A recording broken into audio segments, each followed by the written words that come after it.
In today's lesson, we're going to look at transformation of quadratic functions, and we're going to be looking at them from the vertex form of a quadratic function.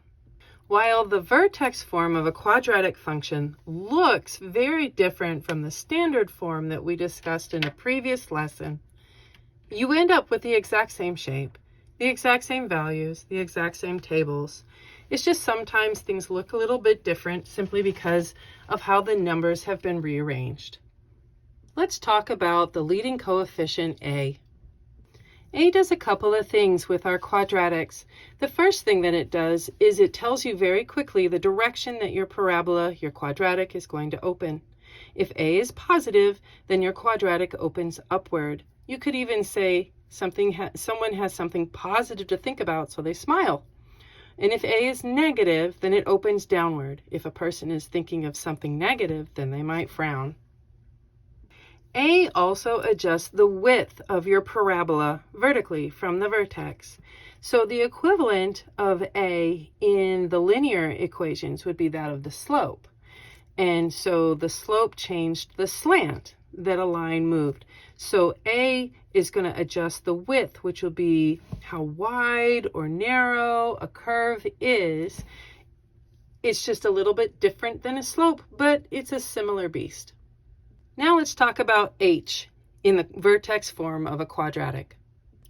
So H is going to be the x part of the vertex of your quadratic that's being discussed. However, you have to change the sign on that number when you put it into your vertex. So H causes a horizontal shift in your parabola. So it moves your parabola left or right, but it goes in opposite the direction of the sign. What that means is if I have a minus here, my parabola is going to move to the right. And we usually think of positive things on the right, but it goes opposite. So if I have a plus here, that means that my parabola will be shifted to the left, even though on the left, that's where all the negatives live. So we move opposite the direction of this sign right here. Finally, let's talk about K in the vertex form of our quadratic. K is the y part of your vertex.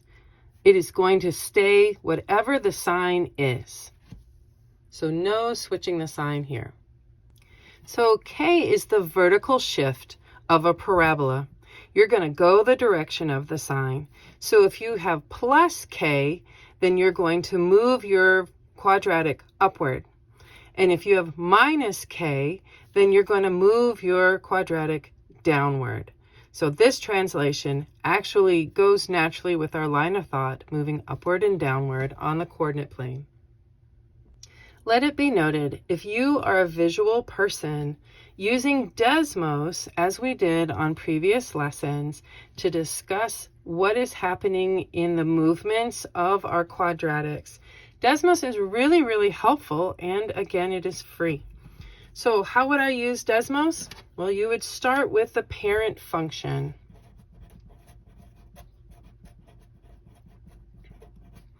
Of f of x equaling x squared. If you graph this first, then you will be able to see how the one that you were given has moved. And then you can see, oh, was it a width change? Did it reflect? Did I move left or right? Or did I move down or up from our original parent function?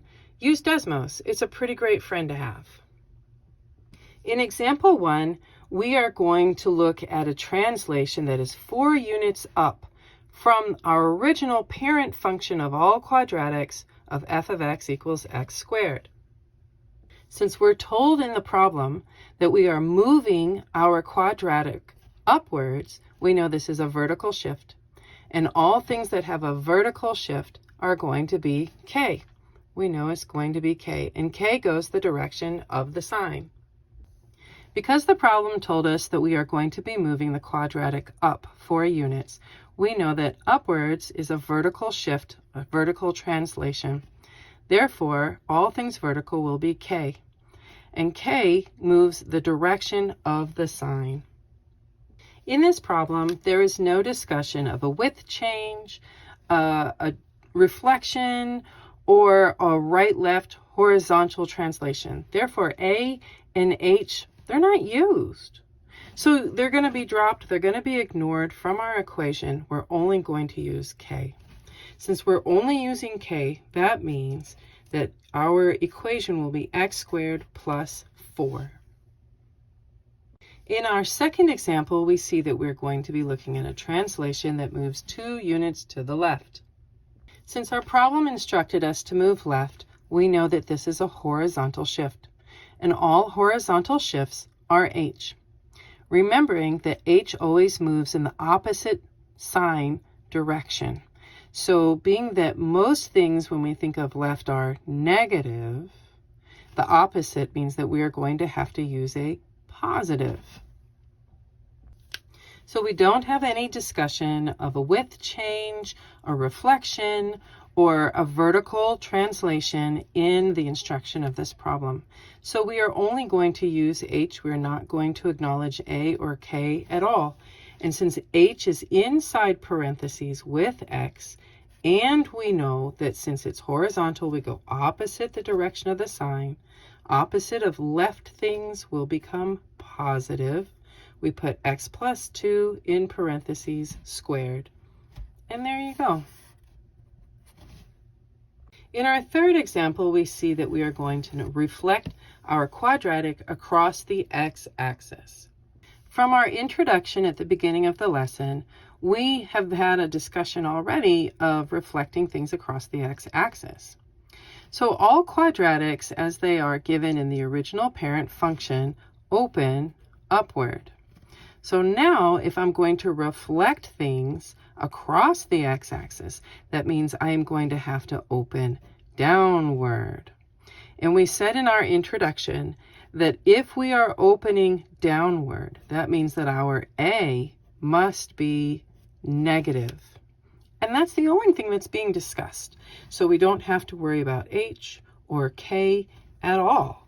So our final equation for this particular problem is going to be negative x squared. In example 4, we see that we have a translation of 10 units upward from our original parent function. Since our instructions told us that we're moving upward, we know that this is a vertical shift, and all things vertical are K. Since there's no discussion of a width change, of a reflection, or a horizontal shift, the only part that we need to look at is K. We can ignore A and H. So we also know that K goes the direction of the sign, which means that since I'm moving up, this will be a plus 10. So we have x squared plus 10, and there you go. In our fifth and final example, we're given a graph, and we aren't given legible instructions or audible instructions. So we have to look and see, how does this graph differ from the original parent function? The original parent function is just x squared. And we can see here in Desmos that x squared has a vertex here at the origin of 0, 0. So now that we know where our quadratic starts as a parent function, we can compare that to that of the one given to us in the problem itself.